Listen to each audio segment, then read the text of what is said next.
Our spotlight story tonight is about D-Day. Tomorrow is the 70th anniversary, and as CNN's Jim Bitterman reports, many in France are enthusiastic and grateful as the anniversary approaches.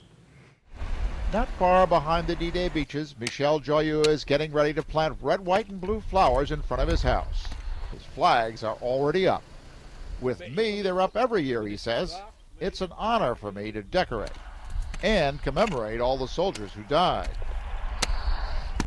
From the War Memorial in Caen, where they were hoisting in place new commemorative facades, to the manicured grounds of the American Cemetery in Colville-sur-Mer, Normandy is abuzz with the sound of mowers and trimmers and drills as the 70th anniversary approaches.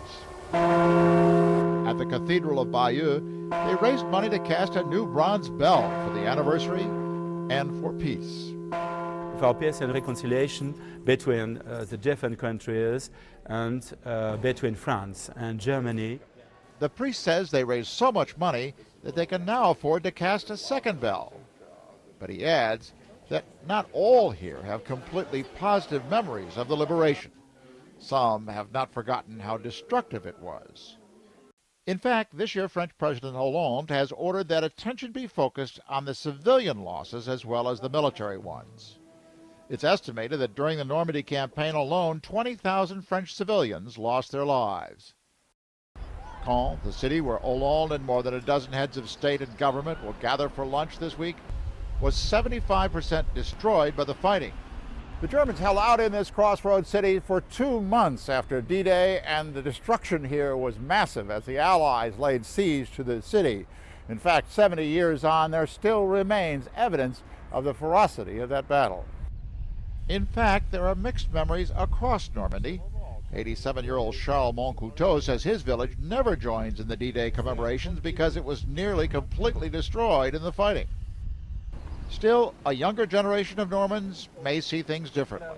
My gratitude is huge, and I'm blessing every day the heroes that came to rescue us. Guillot says it's not the way his generation thinks about D-Day that worries him, but whether they think about it at all, about its importance, and how it changed things. It is the beginning of the liberation of Europe, the victory of the Allies in World War II, and the new conception of the world. So I think people start to understand really the impact of it. For the veterans who remain, the impact is not just global, but personal as well. Staff Sergeant Jacques Jones, who served with the American Army in the Pacific, wanted to place a wreath at the American Cemetery in Normandy, an obligation, he said, to his comrades in arms. It's my way of commemorating the 6th. I don't want them to be forgotten. It's too early. With each anniversary, there are fewer and fewer old soldiers to keep the memory alive, fewer and fewer to come back.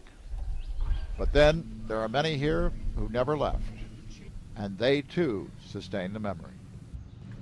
Jim Bitterman, CNN, Colville-sur-Mer, France. We will be right back after this.